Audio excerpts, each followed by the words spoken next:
si Governor Art Yap. Governor, good morning. Eli, maayong buntag sa Yes. atong mga kauban, sa atong mga tigpaminaw. Happy New Year sa tanan. Yes, Governor. nalipay ko og nalipay po ng atong mga listeners nga for the first time na hinabi ka diri sa iyagyagan sa DYRC. Una sa tanan, unsa imong message, Governor Art Yap, sa atong mga tigpaminaw? Sa atong mga tigpaminaw, nalipay ra ko, garbo na ko, nasa unang kahigayunan, naimbita ko sa imuhang programa, sa imuhang daghang naminaw nga programa. So, nang hinaot ko na dili once and no more, basin maulit pa ang interview. Tungod kay sa public service, Eli, kinaimportantehan ang dissemination sa impormasyon. Yes. So, mausik ra ang atong mga pagpaningkamot kung wa kahibaw sa mga katawhan, kung unsa ang atong mga gipaningkamutan. Now, kumusta ang COVID case, Governor? I understand nga pertin daghanang mga proyekto, daghang goals, daghang mga natabang sa Office of the Governor, Office ni Governor Art Yap ngadto sa mga tao nga na biktima ining COVID-19. Unsay resulta ni? Technically, sa issue sa COVID, nag-issue ko ng 3-part year-end report. So, ang first part nako na report sa katawhan sa Bohol, kabahin sa anti-COVID issues, anti-COVID performance namo. Ang ikaduha naman, that deals with other things. Maybe sa next program, sa next interview nato, ang second ug ang third part sa akong year-end report sa mga katawhan, pwede nato ma-discuss. No? Yes. Apan sa COVID, ang first part sa akong report, akong gipahibaw sa mga katawhan na ang among lihok sa una, na being the first province to declare a lockdown to all domestic air and sea travelers, nahimong maayo mga resulta. Wow. At no time did we cross 150 cases. Wow. Ang highest number of recorded cases namo kani adtong October, nisaka to only no more than 145 cases. That is our highest, Eli. So we are the first province nga nagdeklara ng March 16 na lockdown to domestic air and sea travelers, and then nag-issue mi ng mga rules and regulations dire na actually gitighten namo ang mga procedures para maprotektahan ang atong mga kaigsuonan apan, Eli, ablita sa mga realidad pa on the ground sa ubos. Mao nga sa mga senior citizens sa kauluhan, all senior citizens kinahanglan magpabilin sa ilahang mga panimalay diri sa Bohol. After 1 month atong gitugutan ang atong mga senior citizens na 3 days in a week pwede silang magawas kung na sila yung mga kaugalingong mga tudyo. Yes, because we realize that you cannot lock up people, Eli. It's not proper. And then sa kauluhan po, ang mga minors 18, I think, no, not 18, mga 20 or 21 below, kinahanglan magpabilin sa ilang mga panimalay. Kaya upon diri sa Bohol, all our minors, gitugutan na mo na at least 2 days in a week pakagawa sila. Wow. Yes. And then, you know, Elia, when this crisis hit the Philippines, it was harvest season sa agriculture. Mao nga sa agriculture sector, sa mga mag-uuma nato, sa mga mananagat, wa nato sila gi-lockdown. Bisan pa na senior citizen o minor sila. Basta they are working with their families. Mag-uuma sila, mananagat sila, and they are doing farming and fishing. Bisan pa sa panahon sa ECQ sa tibuok nasod nato, gitugutan nato sila sa Bohol na at least to pursue their livelihood. Wow. Yeah, so that is the difference between Bohol and the other parts of the Philippines. Istudyohan nato maayo ang mga realidad sa ubos on the ground. So, even with these changes, Eli, akong gi-report sa atong mga kaigsuonan diri sa Bohol na our number of cases did not go up. We only went up by 145 cases October. And then as of today, Eli, kung kalipay na ako na i-report sa tanan. Now we only have 13 cases. Wow. Kamay ra. 13 active cases. Ang kamatayon na mo 16. 16. Ang recovered na mo hapit na mo abot ng 700 cases ang recovered na mo. So that's the reason why early here in Bohol, we are already giabli na nato balik ang tourism economy diri. Wow, pagkanindot. So doon na direkta nga flight Governor Artiap from Panglao to Manila. Every day, na tayo mga pila ka mga flights. Apan, syempre, murag yang gihapon, hinay gihapon. So sa una, ang mga moabot diri, mga A300 na jet ng PAL or AirAsia, karon murag mga turboprop. Murag ibalik ta 30 to 40 years ago. Kaniadto mga panahon na mga turboprop ang mulan sa atong airport diri sa Bohol. I see. How about ang entry sa mga vessels gikan sa nagkalaing dapit? Entry to Bohol. Entry to Bohol. Simple ra naman ang atong mga rules. We are being guided by our IATF rules sa kauluhan. Okay. If you are a tourist, then ang requirement ra nato nila is na sila negative PCR within 72 hours before travel. So before travel kailangan naa kay negative PCR. And then when you land here in Bohol, you stay within your bubble. Kini ang gihisgot ni Bernard Romulo Puya, Secretary sa Tourism nga bubble tourism. You stay within your bubble. So pag abot nimo dire, you can stay in your hotel sa resort nimo. You are free to go around sa beach, mag-beach ka, kauban ng imong pamilya. Upon you are not allowed to mix with the locals. Di pwede na mo mix ka sa mga local.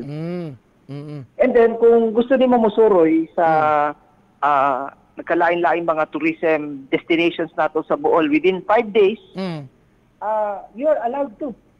Pwede naman, Eli. Basta, kinahanglan, ang magpahaluna ang accredited tourist operators nato. Tungod kay natay gi-accredit.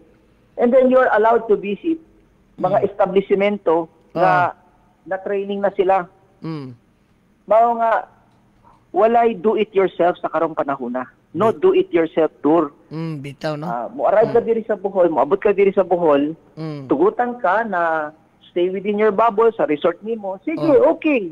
You're not locked up in your room. Dili. Wow. Hindi ka naka-lock up sa room. Mag-beach ka. May problema. Musuroy ka. Muadto ka dito sa Loboc River. Muadto ka dito sa Chocolate Hills.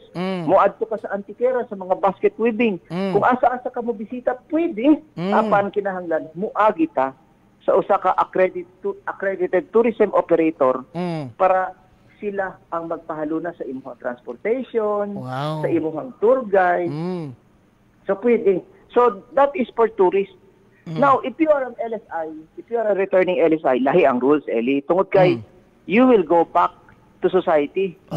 Yeah, mubalik ka sa Katilingban. So, kung mubalik ka sa Katilingban, kinahanglan mas istrikto. Mao nga pag-abot nimo bisan pa wa kay negative PCR, tugutan ka.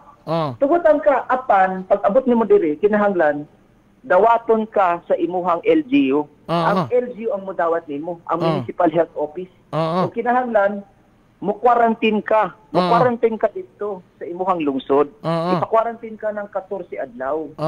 Nga naman. So, daghan sa mga LSI ang nangutana nato, Gob, dili ba unfair? No, dili unfair. Lahi, tungod kay ang turista, they will only be here for 3 to 4 days o pwede nato makontrol ang ilahang mga lihok. Bitaw. Apan sa mga muuli na mga LSIs or mga OFWs, mubalik ka mo sa inyong mga lungsod, sa inyong mga kabaranggayan.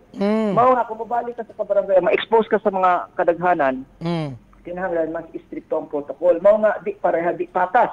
It is not the same. It is not the same because if you are an LSI and an OFW, you are going back to society. Mubalik ka sa Katilingban. Yes. But if you are a tourist, you will only stay with your family. So those are the rules. So Sa- kung sa- LSI ka or OFW, pwede kang muuli diri sa Bohol, mobalik ka sa Bohol, bisan pa wa kay PCR test. As long as wa kay mga sintomas. Sa ato pa day, Governor Artiap, kaning during the lockdowns, why problema sa food production kay gitugutan ang fishermen, gitugutan ang mga mag-uuma sa ilang buhat? Wa tay problema. Ang problema karon pambili, pamalit. Bitaw, no? Oo. Kaya mo Tungod kay depleted na ang savings. Oo, nakigstorya ko ni Mr. Ramon ang President CEO ng San Miguel Corporation. Niya na ako sa beer sales, naigo sila ng 55%. Imagine, beer sales, 55%. Storya mi ni Ramon Ang. Then, nangutan ako, sir, how is your chicken sales? Ingon niya, pareha po, 50% down. Tungod kay ang tao, ingon niya, walang pangbili. Why pamalit? Tungod kay daghan ang natangtang sa trabaho. Bitaw, no? Ito ang atong ekonomiya. Nangutana ko sa tagiyan ng SM, si Bang Tessie Coson, storya mi. Ingon niya na ako, ang sales ng SM Food, 60% naigo. Pastilan. 60% ang naigo. Then, nangutana ko, pila sa mga empleyado ninyo ang inyong gitangtang. Ingon niya, gamay ra, apan ang mga nabilin, rotational sila. Dili kada adlaw ang ilahang trabaho. Ang trabaho nila mo 3 to 4 times a week. O misgot naman ang mga empleyado, basta na sila madawat. Di pareha sa una. Lagi, no? So, sa abot nga panahon, ang prioridad nato, dili ra diri sa Bohol, but all over the country, in Cebu, in Manila, kung asa-asa, ang prioridad ng atong nasod, kinahanglan, ablihan na nato, hinay-hinayo na nato ang pag-abli sa atong ekonomiya. Bitaw, no? Kaya after 10 months of COVID in 2020, we cannot sustain. Sa tinodra this year, depende sa vaccine. Kung ang bakuna, ma-distribute na nato, sa kadaghanan sa atong nasod, then we have a fighting chance to open apan dili but pasabot na magpaabot pa ta. Bitaw. Because sa tinuodra, Eli, wala to kay kung kano sa mo abot o kung kinsa ang tagaan. Tungod kay ako sa Bohol, it is impossible na boss. 1.5 million taga nato ang tanan sa bakuna. Imposible naman. Imposible. Tungod kay ang bakuna ang kada usa $30. O so, mugasto ta ng ng minimum na $30 million to $45 million. Dili ka afford. Di kaya. So, mugasto ta ng 3 billion para sa bakuna. No, dili. So, importante kinahanglan, bisan asa sa atong nasod, mo desisyon na ta na ang unahon nato ang mga frontliners. Tungod kay silang mo atiman nato, sidba ko kung naay mahitabo. So, mga frontliners, ang mga senior citizens sa tinodra ko, mangutana ka nako, murag mo 50-50 ko, natagaan sila. Tungod kay, limitado naman ang ilahang lihok. Bitaw. Pwede sila magpabilin sa ilahang mga panimalay, o i-control na rin nila ang ilahang mga lihok, o kinahanglan, aggressive prevention gihapon. Kung mangutana ka nako, Eli, ako ang i-prioritize na ako ang mga magtrabaho. Kana, workforce. The entire workforce must be inoculated. So, for example, in Bohol, ang among ekonomiya is predominantly tourism. So, kung tourism, sa mga congested area, sa mga hotel, sa mga lungsod, sa mga poblasyon, sila ang kinahanglan na tagaan nato ng inoculation. Pero ang atong mga mag-uma, ang atong mga mananagat, more open than not, na naman sila dito sa mga bukid, na sila sa ilang mga pasakan, layo man sila, na sila sa dagat. Mga sila, basta aggressive prevention na sila sa tinuod ra. I see. So, di na kita maka-afford, Governor Artiap, og another lockdown, no? Ma-flat dyan ang atong ekonomiya?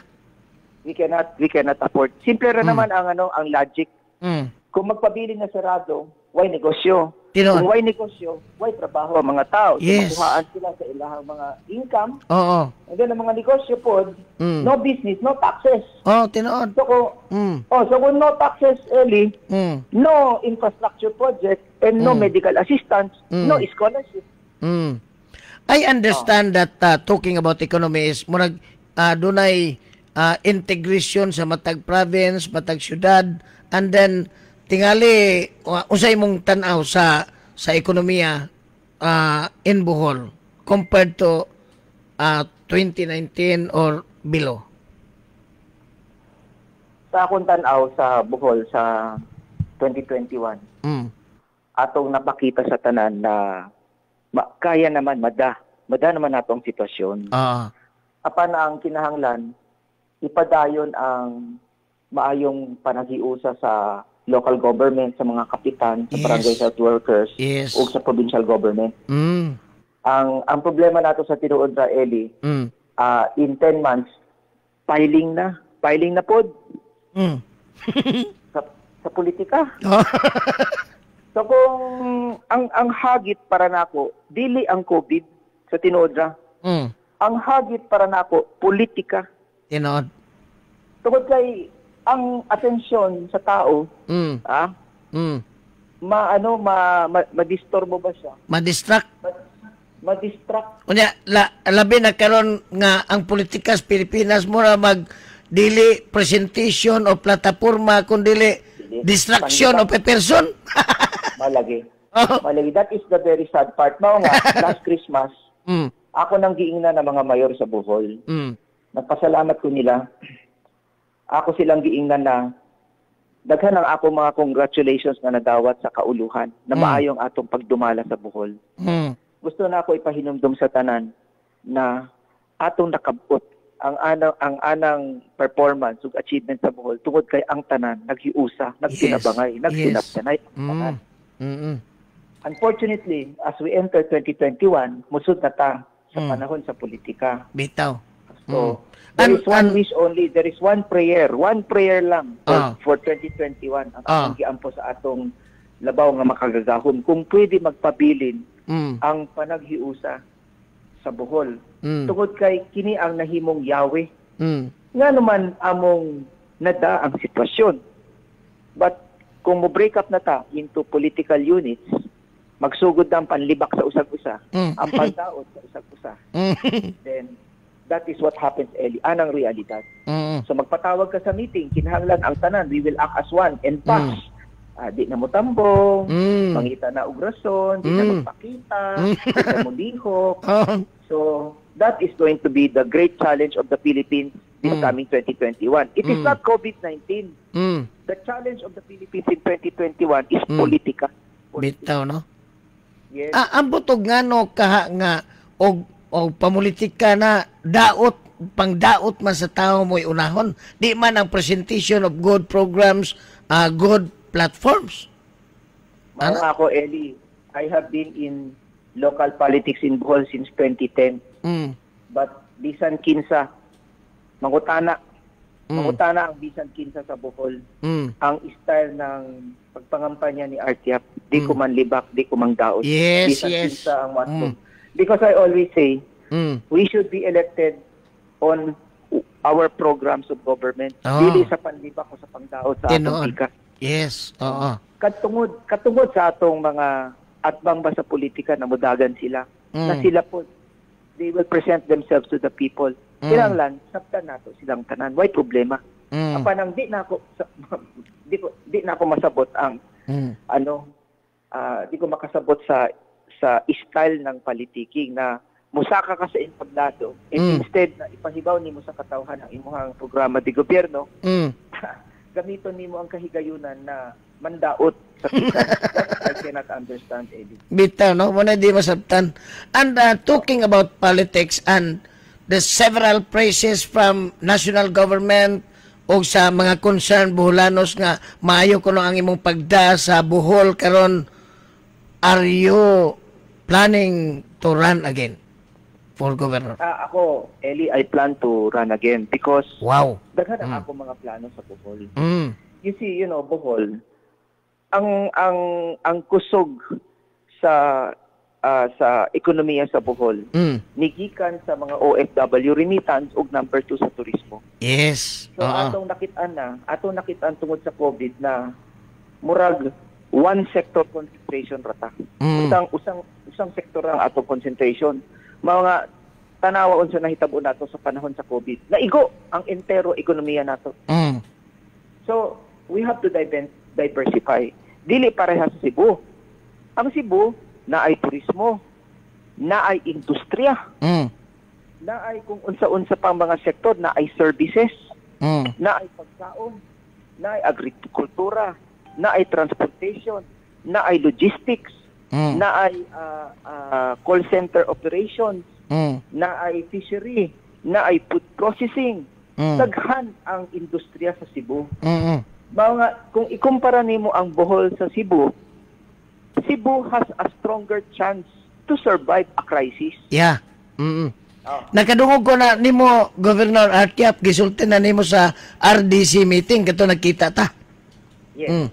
That in Bohol, we are a one-dimensional political, economic entity ang Bohol. One dimension rami. Mga tanawa unsa nahitabo sa panahon sa COVID. Sa panahon na gi-lockdown ang atong katilingban, grabe, naigo ang Bohol. We are 211,000 ang mga kaigsuonan nato na natangtang o nakuhaan sa ilang livelihood. So, daghan pang akong mga damgo para sa Bohol ug mga plano. I want to build an export processing zone. Tungod kay kamo diha sa Cebu. Hurot-hurot ang inyong mga yuta sa Cebu. Tinod. You don't have any additional outlet for processing. We are only 27 kilometers away, partner. Kasi ng mga tao, di sila makarealize na from Hetape to Cebu is only 27 kilometers. Tinod. Yeah. Yes.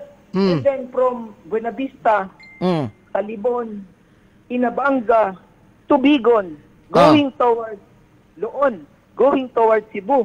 That is no more than 30 to 40 kilometers only on a straight line.